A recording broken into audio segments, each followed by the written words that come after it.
তখন বাজে হচ্ছে গিয়ে মনে করেন 10:15 থেকে 10:30, যখন কিনা আমার বাবাকে আমি ফোন দিচ্ছি। আমি প্রথম ফোন করলাম এবং প্রথম ফোনটা বাজলো, আমার বাবার ফার্স্ট রিংটা হলো। ফার্স্ট রিংটা হওয়ার পরে তারপরে আর ফোন বাজলো না।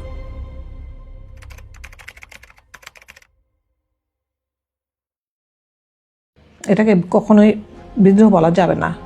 পিলখানা 25শে ফেব্রুয়ারি পিলখানা হত্যাকাণ্ড, Pilkhana massacre. It was simply a massacre, nothing else.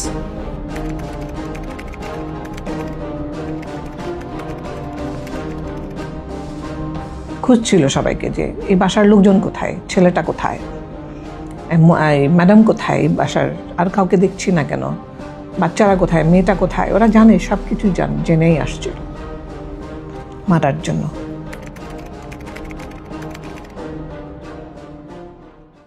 আমরা তখন ভাবি যে তখন মনে হয় যুদ্ধ লেগে গেছে দেশে, মনে হয় তখন যুদ্ধ হচ্ছে। আর মানে আমাদেরকে হয়তো বাইরে থেকে কেউ এসে অ্যাটাক করছে, মানে অন্য কোনো দেশের থেকে বা অন্য কোনো জায়গা থেকে কোনো একটা বড় ধরনের অ্যাটাক আসতেছে। আমি তখন কান্না করতেছি এবং আমি তখন গোবিন্দের পা জড়ায় ধরে বলি যে আঙ্কেল প্লিজ আমার মাকে মেরেন না, আমার মাকে মেরেন না।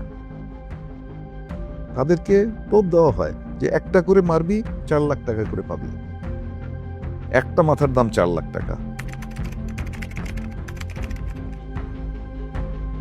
বিডিআরের পিলখানার ঘটনাটা না ঘটলে 2009 থেকে শুরু করে 2024 পর্যন্ত এত কিছু ঘটতো না।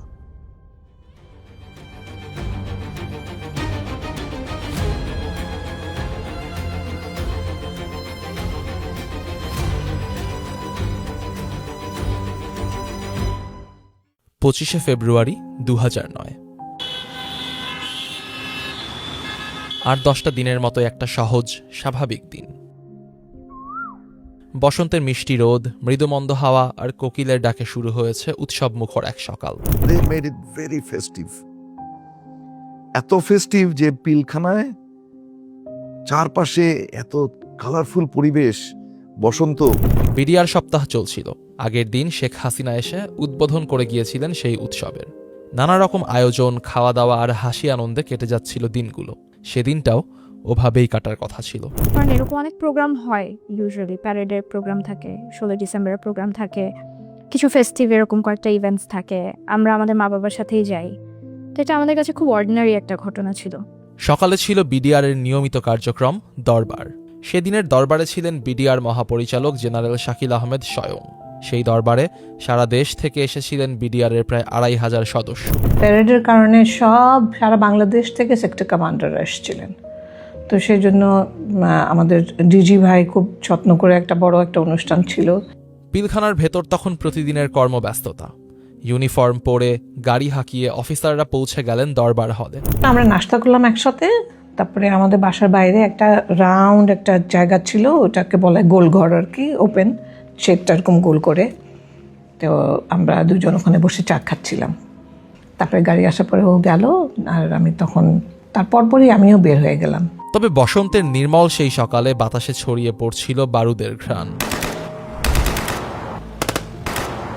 একদল উর্দিধারী জওয়ান গুটি গুটি পায়ে এগিয়ে গিয়েছিল অস্ত্রাগারের দিকে। দায়িত্বরত মেজরকে জিম্মি করে লুট করেছিল অস্ত্রশস্ত্র। সকাল 9:40-এর দিকে যখন গোলাগুলি শুরু হয়েছিল তখনও কেউ অত পাত্তা দেয়নি। তখন আমার মা বলে যে দেখো ওখানে তো আসলে বিডিআর সপ্তাহ হচ্ছে, তো ওখানে হয়তো মোহরা টোহরা হচ্ছে, তো যার কারণে এটা নিয়ে টেনশন করার কিছু নাই। কর্নেল মুজিবুল হকের স্ত্রী নাহরিন ফেরদৌস তখন ছিলেন জিমে। গুলির শব্দে তিনিও খুব একটা গা করেননি।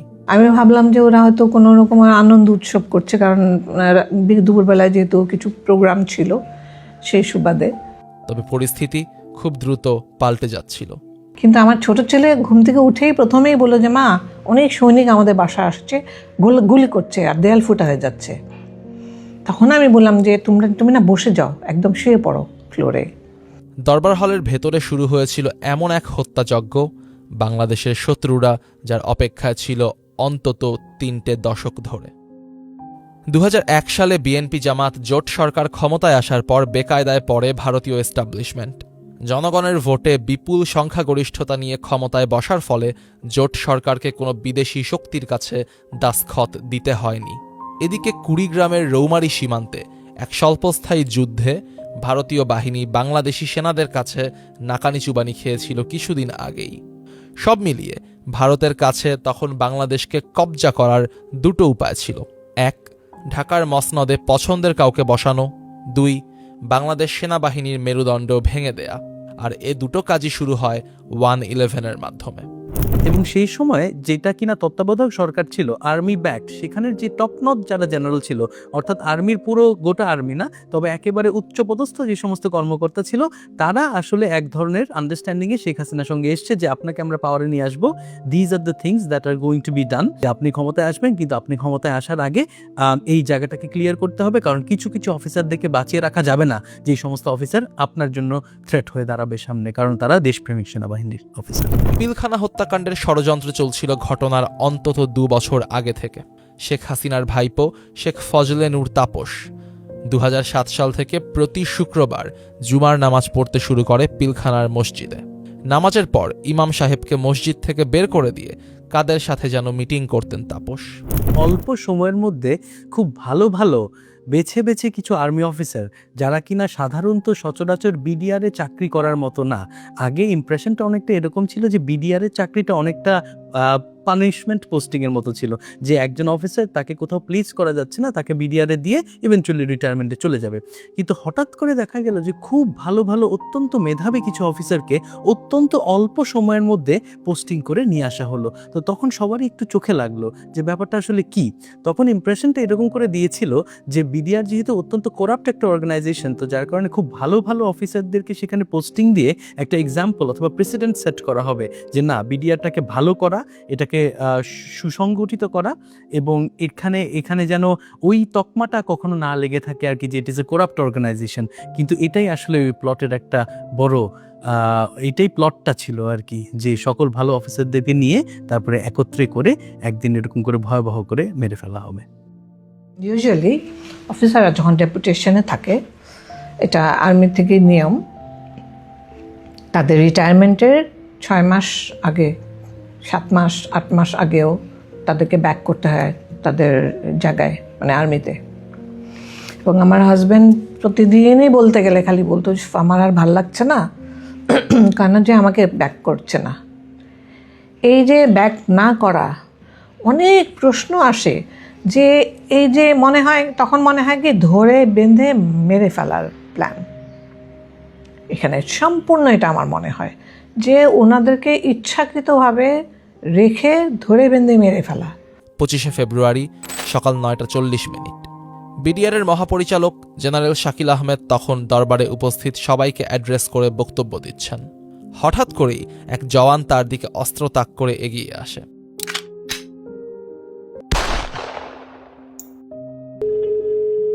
মাননীয় প্রধানমন্ত্রী, আসসালামু আলাইকুম।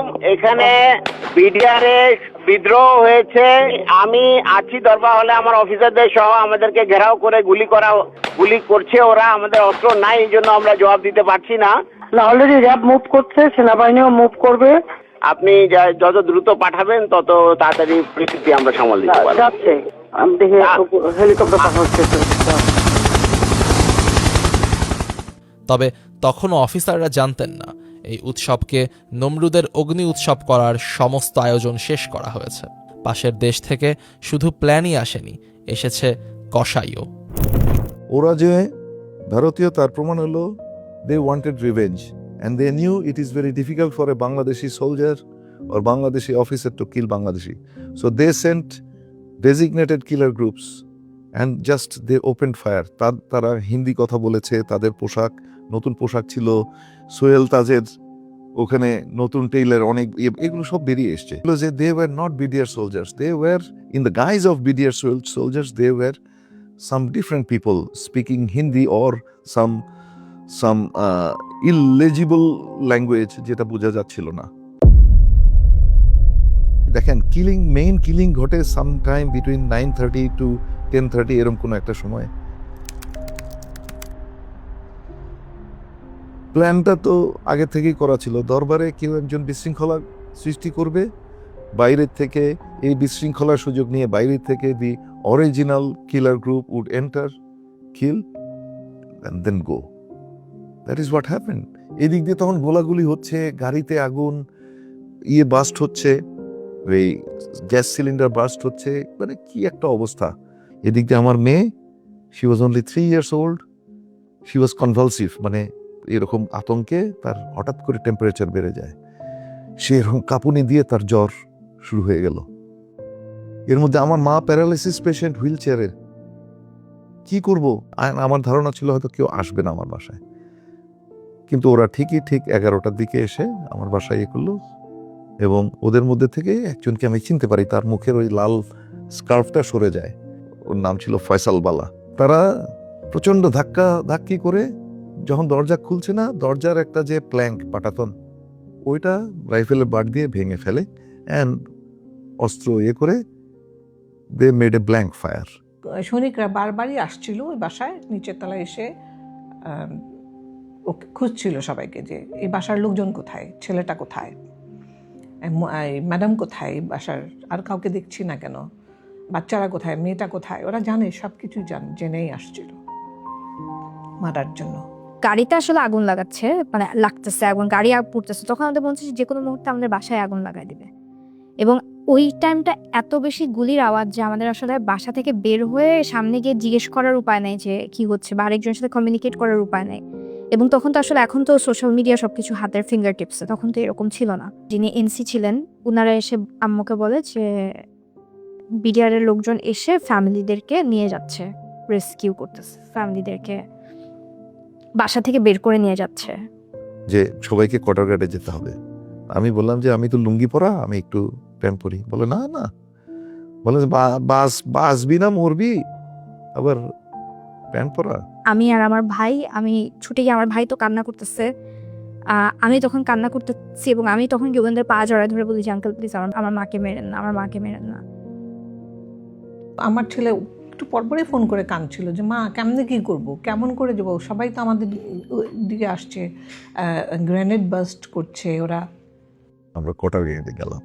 কোয়ার্টার গার্ডের কাছে একটা অর্কিড গার্ডেন আছে আর কি।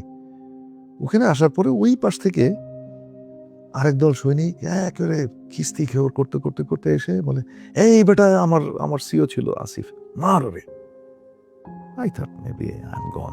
তখন কিন্তু আমার জীবন এবং মৃত্যুর মাঝখানে একটা শূন্যতা আমার মধ্যে। আমি হাঁটছি না, মার খাচ্ছি না, ব্যথা পাচ্ছি। I did not have any feel. So ওদের মার খেতে খেতে আমি অর্কিড গার্ডেনে পড়ে গেলাম, সমানে বুটের লাথি, সমানে এই করে। I was only protecting my head. গোটা শরীর কি হয় কোনো ইয়ে ছিল না। পরে দেখলাম যে 10-12 জন সৈনিক যদি আমাকে বুট দিয়ে লাথি মারে, I might die soon. So মনের শক্তি একত্র করে উঠে দাঁড়ায়, জোরে হাঁটা ধরলাম কোয়ার্টার গার্ডের দিকে। ওই হাঁটার কারণে আমার মারের গতিটা কমলো, and they put all my family in the quarter guard.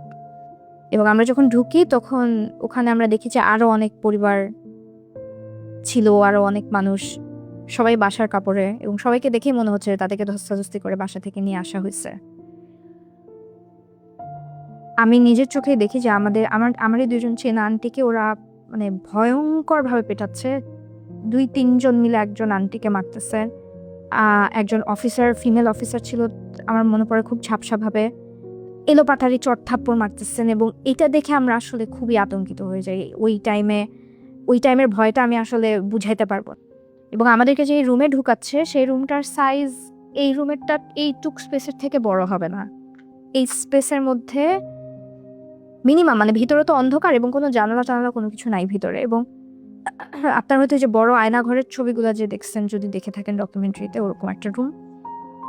তার ভিতরে অলরেডি 50 জনের বেশি মানুষ গাদাগাদি করে, কেউ দাঁড়ানো, কেউ বসা। এবং ওই রুমের ভেতরে তো আসলে জায়গা নাই, মানে ঢোকার মতন তো কোনো উপায় নেই, কিন্তু ওখানে কিন্তু তারা আমাদেরকে একদম ঠেলে ঠেলে ঢুকাচ্ছে। আমার দাদাকে হচ্ছে একটা লাথি মারে কেউ, এবং আমাকেও হচ্ছে একটা লাথি মারে ভেতরে ঢুকানোর জন্য, এবং আমার মাথার পিছনে বন্দুকের বাট দিয়ে একটা বাড়ি মারে। তখন থেকে আসলে শুরু হয় আর কি আমাদের জিম্মি টাইমটা আসলে শুরু হয় ওই সময়।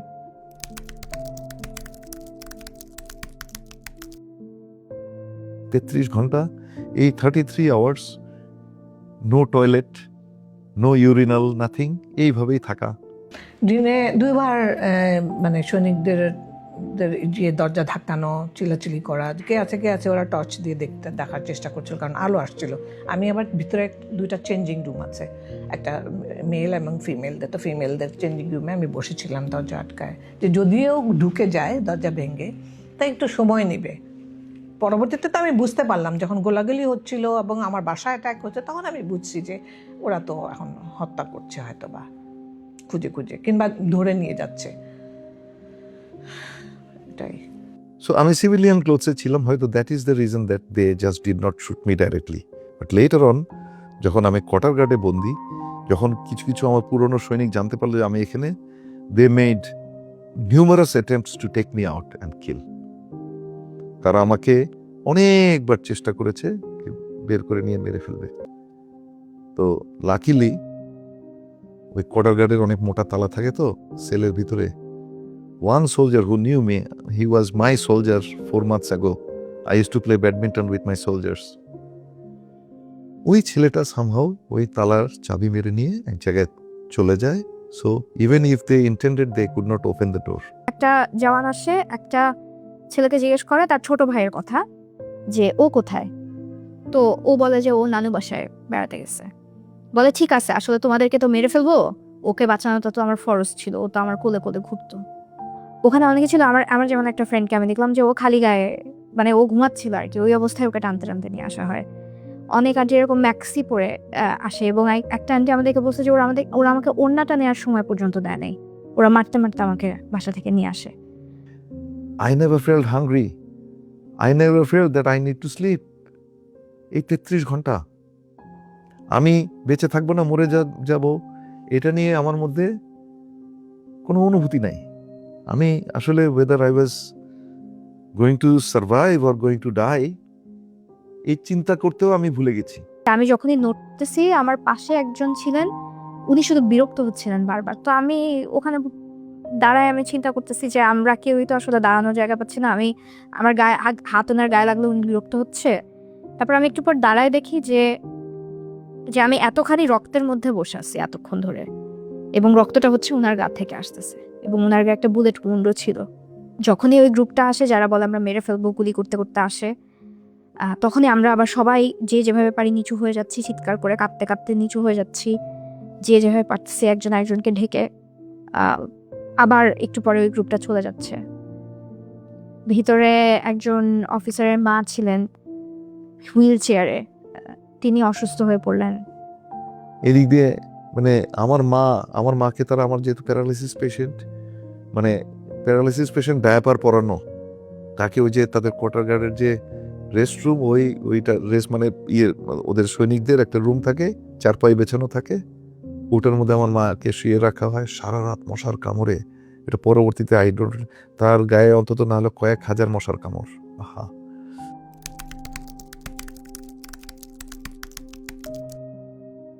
যে বাইরের থেকে মাইক্রোবাসে করে কোনো ব্যক্তি যারা কিনা মূল কিলার, তারা ভেতরে ঢুকে কিল করে তারপরে আবার খুব সাকসেসফুলি অপারেশন করে চলে গেছে। তো আসলে এই বিষয়টা খুবই পরিকল্পিত, যে কয়জন অফিসারকে মারবে এবং যেই কয়জন আপনার ঊর্ধ্বতন যেই কয়জনকে মারতে পারেন সেই জায়গাটাই আসলে সাকসেস আর কি। এই এবং বাইরের একটা গ্রুপ যে এসেছিল, এবং তারা যে তাদের initial killing, specially killing the top notches of BDR, তাদেরকে মারার পরে they just quickly exited that place, এবং যাওয়ার আগে সবাইকে বলে গেছে তোরা যদি এখন বাদবাকি অফিসারকে হ্যান্ড ডাউন না করিস তাহলে সবাই কিন্তু সাক্ষী দিয়ে তোদের মৃত্যুদণ্ড দেবে, something like that. So the rest of the killings were done mostly by the BDR soldiers. তাদেরকে টোপ দেওয়া হয় যে একটা করে মারবি 4 লাখ টাকা করে পাবি, একটা মাথার দাম 4 লাখ টাকা। এটা আমি কেন বললাম? I was inside the quarter guard, I heard BDR soldiers talk. তারা কারোর সাথে ফোনে কথা বলতেছিল, একটা জওয়ান, সে যে প্রত্যেক আর্মি অফিসার, প্রত্যেক লেফটেন্যান্ট কর্নেল বাবদ 51 লাখ, প্রত্যেক ফুল কর্নেল মানে প্রত্যেক লেফটেন্যান্ট কর্নেল বাবদ 31 লাখ, ফুল কর্নেল বাবদ 51 লাখ, এরকম একটা বিডিং চলতেছিল। এবং তারা তো বলতেছিল যে আমরা আসলে কাউকে বাঁচায় রাখবো না, আমরা সবাইকে মেরে ফেলবো।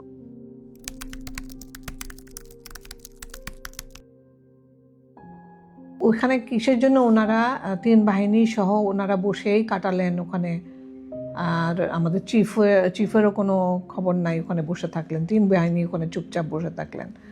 তারা তাদের ব্রাদার্স ইন আর্মস, তাদেরকে তো বাঁচাবেই, এটাই তো স্বাভাবিক। এবং আর্মি এত ক্লোজ, মানে কেবলমাত্র জাস্ট গেটটা দিয়ে ঢুকবে।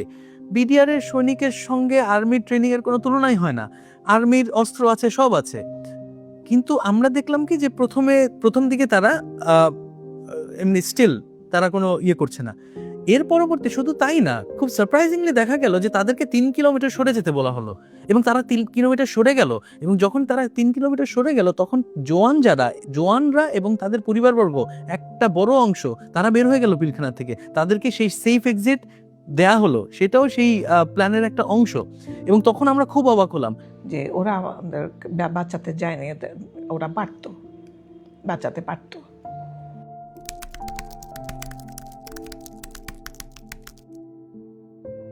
প্রথমে এনডিটিভিতে এই নিউজটা ছড়ানো হলো, ইন্ডিয়ার এনডিটিভিতে, যে জেনারেল শাকিল সাহেবকে অর্থাৎ বিডিআর এর ডিজিকে হত্যা করা হয়েছে। And they are all concentrated in BDR Darbar Hall inside, and there are rumors that BDR DG is also killed, but nobody can assure it. And many officers are killed, and their vehicles are burned. কারো নাম ধরে খুঁজতে আসে এবং ডিজির ছেলে মেয়েকেও বলে যে ডিজির ছেলে মেয়েকেও তারা মেরে ফেলছে, কিন্তু অ্যাকচুয়ালি বাস্তবে তাদেরকে মারে না, মানে তারা বাস্তবে সেদিন ভিতরে ছিল না। কিভাবে তারা ডিজি আঙ্কেলের ওয়াইফকে, মানে আমাদের ডিজি আন্টিকে কিভাবে তারা টর্চার করে, কিভাবে তারা মেরে ফেলে, how she was begging for her life, এবং ওনাকে কেমন করে টর্চার করা হয়, এবং বলা হয় যে আসলে কেউ বেঁচে নাই, শেষ করে দিছি আমরা, তাদেরকে সবাইকে শেষ করে দিছি আমরা, সবাইকে শেষ করে দিব।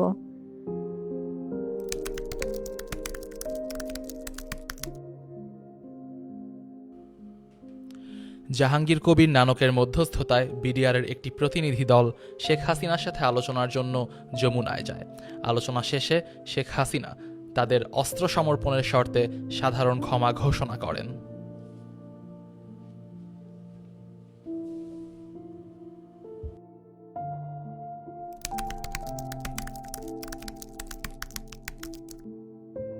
কামরুজ্জামান স্যার ফার্স্ট বলল যে এরকম এরশাদ স্যারকে গুলি করে মারা হয়েছে।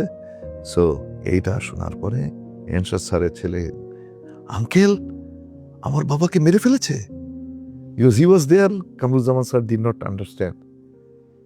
কি একটা হৃদয় বিদারক মানে পরিস্থিতি। এবং দেখা যাচ্ছে যে নিউজ পাওয়া যাচ্ছে আস্তে আস্তে করে যে আপনার বেরিবাদে কয়েকজন অফিসারের লাশ উঠে আসছে আর কি, ম্যানহোল দিয়ে ফেলে দিয়েছিল, সেটা বেরিবাদে এসছে। তখন আস্তে আস্তে করে বোধহয় লোকে বুঝতে পারলো যে না, বিষয়গুলো একটু serious.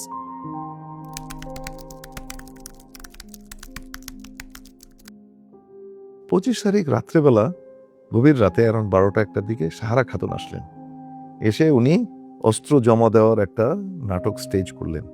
That is again another thing. আমার কাছে মনে হলো এইটাও একটা নাটক, মানে দুনিয়াকে দেখানো, দেশকে দেখানো যে look we are trying, but actually they were the perpetrators. এবং বাইরে আমরা সাহারা খাতুনের আওয়াজ শুনি, যে ওনার কথা শুনতে পাই, ওনার গলা শুনতে পাই, এবং ওদের সাথে কথা বলতেছে এরকম শুনতে পাই।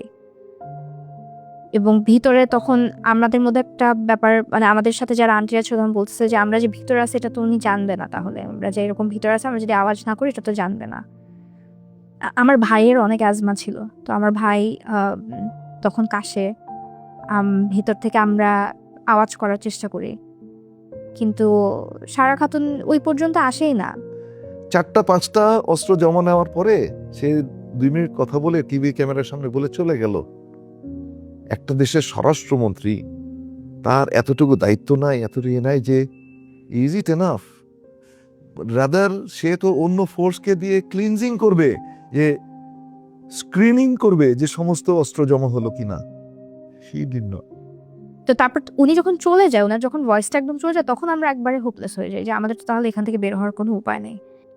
পরবর্তীতে আমরা জানতে পারি যে উনি ভিতর থেকে 4টা ফ্যামিলি নিয়ে বের হয় আর কি, এবং এটা তারা উনি কোয়ার্টারের ভিতরে আর অন্য একটা লোকেশন থেকে উনি, এখন এই 4জনকে উনি কি বেসিসে নিয়ে যায়, এই 4জনের সাথে উনার এই 4জনকেই কেন, এই প্রশ্ন আমি আসলে অনেক জায়গায় করছি, আমি কোনো উত্তর আসলে পাই নাই। 25 তারিখের রাতের বেলায় আমরা হঠাৎ করে দেখলাম কি যে পিলখানার ভিতরে ইলেকট্রিসিটি অফ করে দেওয়া হলো, একদম ব্ল্যাক আউট করে দেওয়া হলো। আমরা তো অবাক যে ব্ল্যাক আউট করে দিলে তাহলে কিভাবে? এই ব্ল্যাক আউটটা বলা হয় যে এই ব্ল্যাক আউটটা করাই হয়েছে কারণ সেই সময়ও অনেকগুলো অফিসার বেঁচে ছিল এবং প্রতিটি অফিসারকে চিহ্নিত করে করে সেই সময়ে হত্যা করা হয়েছে এবং এই কারণে ব্ল্যাক আউটটা করে দেওয়া হয়েছে এবং পুরো সময়টা জুড়ে আর্মি ঢুকলো না।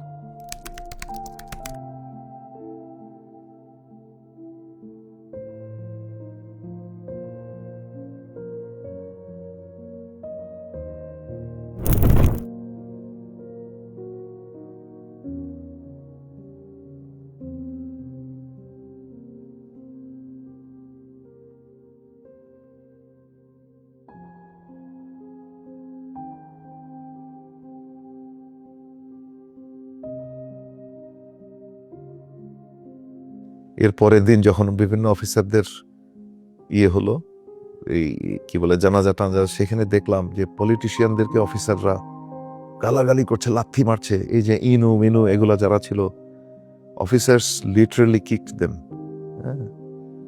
কারণ এরা তো সব তো আসলে পাঁচ আটা ছিল।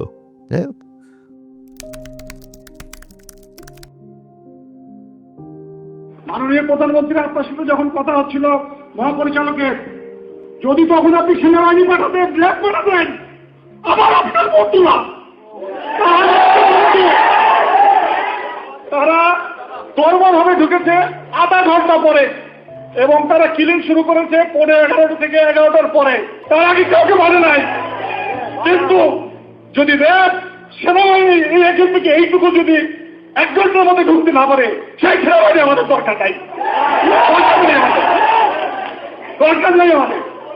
আমরা অসহায়ের মতো ওখানে বসে আছি, সবাইকে বলা হচ্ছে, সবাই আমাকে বলছে আসছে আসছে, কেউ আসলো না। বাবার যদি ইচ্ছা আমার সেনাবাহিনী কোথাও আমাদের একটা ট্রেন পাঠাতো, অথবা একটা যদি আমাদের কমান্ডো বাহিনী একটা ল্যাটারও যদি যেত, ওরা পিপিলিকের মতো পাঠিয়ে যেত, কিন্তু কেউ গেল না। অসহায়ের মতো আমার অফিসার গুলো সব মেরে ফেললো।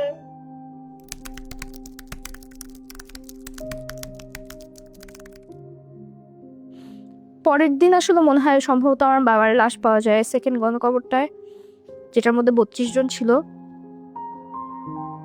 এবং শনাক্ত করে মিডফোর্ডে নিয়ে যায়। তো যখন আমার বাবার মৃত্যুর খবরটা আসে, আমার মা তখন আমাদের ওই পুরা বাসায় হঠাৎ করে পিনপতন নীরবতা চলে আসে। আমার মা নামাজে ছিল, পরে আমার মা যখন সালাম ফিরায়, তখন আমার ফুপু গিয়ে আমার মাকে বলল যে ভাবি দাদার লাশ পাওয়া গেছে।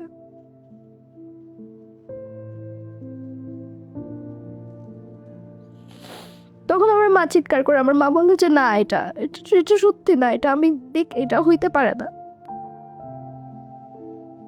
এবং অনেক পরিবারই তো আসলে 2 দিন পর লাশ পাওয়া যেতে, লাশ অনেকগুলা লাশই শনাক্ত করার মতো অবস্থা ছিল না, বিভৎস অবস্থা ছিল। আমার মা নিজে গিয়ে আমার বাবার লাশ শনাক্ত করে।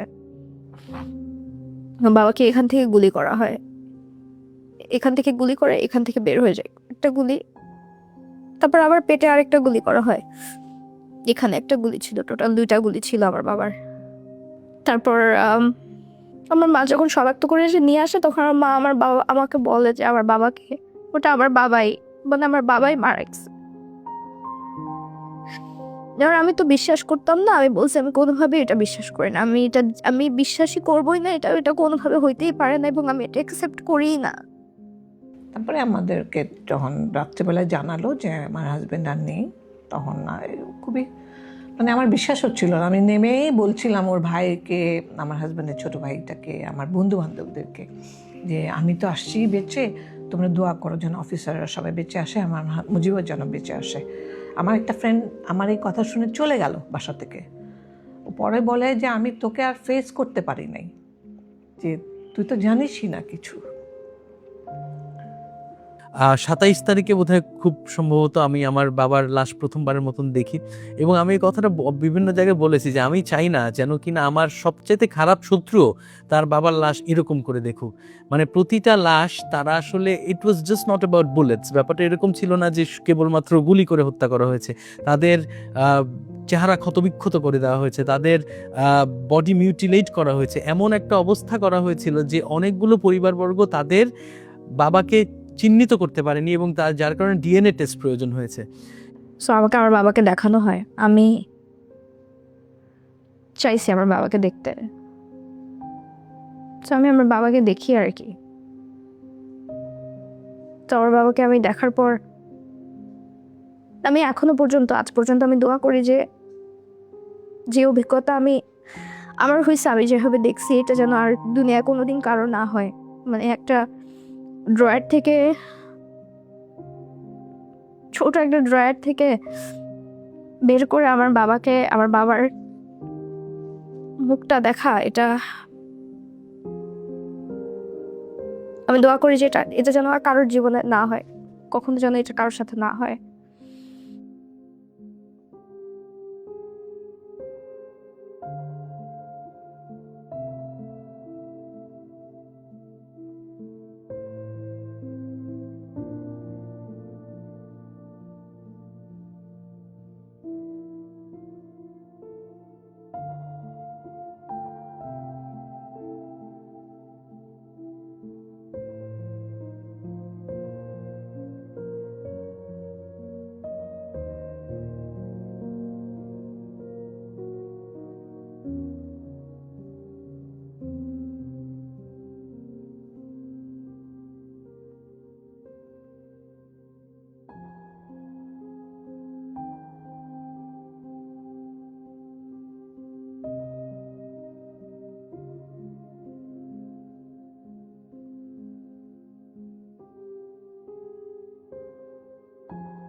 তারা একা একা এভাবে কিভাবে সংগঠিত হলো?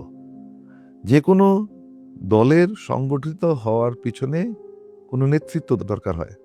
তারা এমন কোনো লিডারশিপের সাথে তাদের যোগাযোগ হয়েছিল যে লিডারশিপ তাদেরকে ট্রেন করেছে, ইউনাইট করেছে। সেটাই ছিল হলো ফজলে নূর তাপস, মির্জা আজম, জাহাঙ্গীর কবির নানক, সাহারা খাতুন, তারপরে তোরাওয়ালি, আরো অন্যান্য যারা। Who was the beneficiary of this? Was it Sheikh Hasina government? আমার উত্তর হচ্ছে to some extent yes. Was it India? আমার উত্তর হচ্ছে absolutely. India wanted to break the backbone of Bangladesh. They want at the end of the day they wanted to know যে কতজন মারা গেল। তারা সেই তাদের বিকৃত উল্লাস, তাদের পদুয়া আর রৌমারির সেই পরাজয়ের প্রতিশোধ নেওয়া, আর সেই সাথে to destroy the moral of the arm forces. Why? তারা জানতো বাংলাদেশের সিস্টেমে প্রশাসনকে হাত করা যায়, পলিটিশিয়ানদেরকে হাত করা যায়, কিন্তু সশস্ত্র বাহিনীকে কখনো হাত করা যায় না। হঠাৎ করে অনেকগুলো অফিসারের ক্ষেত্রে তাদের হয় পোস্টিং হচ্ছে না, তাদেরকে রেখে দেওয়া হয়েছে, অথবা তাদেরকে নতুন করে পোস্টিং করে নিয়ে আসা হয়েছে। তো যার কারণে দেখা যাচ্ছে যে এটা নিয়ে কোনো ধরনের সন্দেহ নেই যে এনাদেরকে কি কারণে এনেছে। কারণ এই কথাটা আমি সবসময় বলি যে এই অফিসারগুলো যদি আসলে বেঁচে থাকতেন তাহলে আসলে জুলাই বিপ্লব পর্যন্ত আমাদের অপেক্ষা করতে হতো না। তারা আসলে শেখ হাসিনার মতন একজন ডিকটেটরকে আসলে থাকতে দিতেন না, এবং সেটাই আমাদের সকলের ধারণা, সেটাই যে এই কারণেই আসলে সেই সমস্ত অফিসারদেরকে একত্র করে শেষ করে দেওয়া হয়েছে। এবং তখন ওইটারই প্ল্যানের অংশ হিসেবে এই যে আমি যেটা বলছিলাম যে 6 মাসের মধ্যে অনেক ভালো ভালো আর্মি অফিসারকে এই বিডিআর পোস্টিং করে নিয়ে আসা হয়েছে। সেটা হচ্ছে কি জেনারেল মইনুল আহমেদ, যিনি কিনা এই পুরো বিডিআর হত্যাযজ্ঞের একটা মূল কালপ্রিট, উনি, এবং শেখ হাসিনা এবং আনুষঙ্গিক আরো অনেক লোকজন ছিল সঙ্গে। আপনার বিশেষ করে উচ্চপদস্থ যে সমস্ত কর্মকর্তা, তারা সকলে মিলে এই পরিকল্পনাটা আসলে করেছিল সেই সময়। What followed afterwards? এরপর আর্মির ভিতরে আবার কিছু কিছু ইয়ে করা হলো, ভুয়া কিছু অভ্যুত্থানের নাটক করা হলো, আপনাদের মনে আছে কিনা? ভুয়া কিছু জঙ্গি নাটক করা হলো যে আর্মির অফিসাররা জঙ্গি হয়ে যাচ্ছে, মেজর জিয়া কেস, অমুক কেস। ফজলে নূর তাপসকে হত্যা প্রচেষ্টার একটা ভুয়া একটা ছড়ায় দেওয়া হলো। সো সমস্ত কিছু মিলিয়ে উদ্দেশ্য ছিল যে look, your 57 officers have been killed, now you don't try to raise your head, you will be hammered down. So এই একটা আর্মিকে এরকম বিভিন্ন ধরনের প্রপাগান্ডা বিভিন্ন দ্বারা বিভিন্ন স্টেজড ঘটনা দ্বারা আর্মির মোরালকে আরো করা হলো এবং আর্মি পুরা চুপ হয়ে গেল। এর মধ্যে থেকে স্বার্থান্বেষী কিছু থাকে। এই সশস্ত্র বাহিনীর ভিতরে কিছু লোভী অফিসার ছিল, এই সশস্ত্র বাহিনীর ভিতরে কিছু লোক এটাকে একটা সুযোগ হিসেবে নিল এবং শেখ হাসিনা গভর্নমেন্ট চাইলো যে এইরকম লোককেই তো আমার দরকার, যারা অর্থের লোভে, যারা প্রমোশনের লোভে they can do whatever they want. So ঠিক ওই ধরনের লোকজন প্রমোশন পাওয়া শুরু করলো। তারেক সিদ্দিকী এইসব লোককেই পিক আপ করলো। সো ওই অফিসারগুলো যাদের ওভারঅল ক্যারিয়ার প্রোফাইল রীতিমতো হাস্যকর, they were picked up for promotion to higher ranks. এতে করে হলো আস্তে আস্তে আর্মির প্রফেশনালিজম নষ্ট হলো। এরকম একটা ঘটনা ঘটবে অথবা একটা আশঙ্কা আছে, এই জিনিস তারা জানতো না, এই জিনিস কখনো হতেই পারে না। যেটা হয়েছে সেটা হচ্ছে যে আপনি খুব রিসেন্টলি ইতিমধ্যে দেখেছেন যে একটা সময় উনি সেনাবাহিনী প্রধান ছিলেন ইকবাল করিম ভূঁইয়া। যেন ইকবাল করিম ভূঁইয়া আপনার ট্রাইব্যুনালে গিয়ে উনি এই বিষয়টা কনফেস করেছেন যে ওনাদের যে ডিজিএফআই এর অফিস ছিল সেই ডিজিএফআই এর অফিসের ভেতরে একটা র এর অফিস ছিল এবং র এখান থেকে পরিচালনা করতো তাদের অপারেশনস। তো যার কারণে দেখা যাচ্ছে যে কম্প্রোমাইজড শুধু বলা যাবে না, যেখানে কিনা আসলে রই মোটামুটিভাবে সেই অফিস চালায়, সেখানে আসলে আপনার ওর ডিজিএফআই এর ফেলিয়ার তো অবশ্যই, কিন্তু ফেলিয়ারের থেকে আরো বড় জিনিস হচ্ছে যে আপনি ডিজিএফআই এরই ওইটা এরিয়া আর কি, যে না তারা আসলে খুব প্ল্যান করেই এই জিনিসটা ঘটিয়েছে আর কি। এবং র তো আসলে তাদের সঙ্গে অফিস করে। এই ইউনিফর্ম, যে ইউনিফর্মটার উপরে আমাদের একটা উর্দি দেখলে কিন্তু আপনি একটা ভরসার জায়গা, কিন্তু সেই উর্দি আসলে যখন আপনার সাথে বেইমানি করবে তখন মানে আপনি জানেন না যে হু টু ট্রাস্ট এনিমোর। আপনার বিশ্বাস উঠে যায় পৃথিবীর থেকে যে আমি কাকে বিশ্বাস করব। আর্মি ডিস্ট্রয় হওয়ার পরে whatever India demanded, Sheikh Hasina said go ahead. Bharat Bangladesh থেকে যা চাইলো শেখ হাসিনা তাই দিল, কিন্তু কোনো ডকুমেন্টারি নেই, সংসদে আলোচনা নাই, কোনো মিডিয়াতে আলোচনা নাই। আমি ভারতকে একটা রেল করিডোর দিয়ে দিব আর আমার দেশের মানুষ জানবে না, হাউ ক্যান ইট বি? আমি ভারতকে মিরেশ্বরায় একটা 700 একর জমি দিয়ে দিব for their so called EPZ, আমার দেশের মানুষের কোনো কনসেন্ট নিব না। It was only possible because Sheikh Hasina knew that so long as India is in her side, she can do whatever she wants. No, she doesn't have to answer to anybody. ইলেকশনগুলো সে ওইভাবেই পাতানো খেলার মতন করে। সো দিস ইজ হাউ এটার beneficiary, absolute beneficiary হলো Bharat. BDR এর পিলখানার ঘটনাটা না ঘটলে 2009 থেকে শুরু করে 2024 পর্যন্ত এত কিছু ঘটতো না। আমাদের রাজনৈতিক লড়াই সংগ্রামের কথা আসলেই আমরা ইতিহাস শুরু করি 2013, 14 বা 18 থেকে, অথচ আমাদের মূল লড়াইটা শুরু হয়েছিল 2009-এর 25শে ফেব্রুয়ারি। সেদিনই নিশ্চিত হয়ে গিয়েছিল আমরা আর স্বাধীন নই, আমরা আর নিরাপদ নই। এই দেশেরই 57 জন বীর সন্তান তাদের প্রাণ দিয়ে বুঝিয়ে দিয়ে গিয়েছিলেন আমাদের স্বাধীনতার মূল্য ঠিক কতখানি।